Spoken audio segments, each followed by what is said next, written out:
The number of Americans who have mistakes on their credit reports is staggering. A 60 Minutes report exposed that most people cannot even correct the problems. CBS 2's Christine Sloan follows up.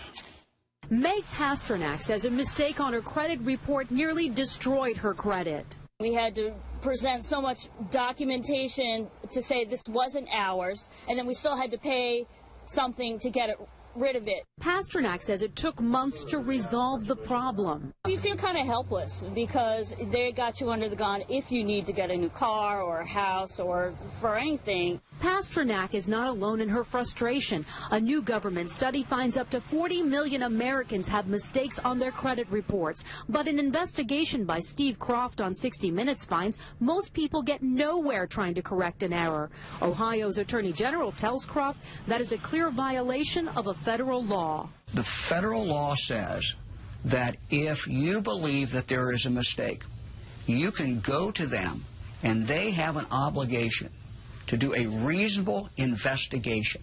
They're not doing a reasonable investigation. End result, if we're successful, is a deletion of that record from your credit report. The credit pros in Newark help people fight agencies like TransUnion and Experian. All the information they receive from a customer, they translate it into a code. They don't forward the letter and the proof of payment to the creditor.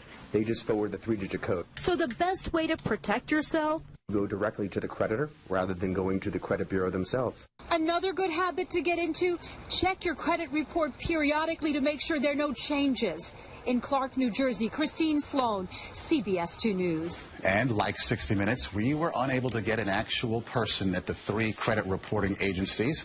60 Minutes was referred to the spokesperson for the agencies, who provided a statement citing an industry-sponsored survey that showed 95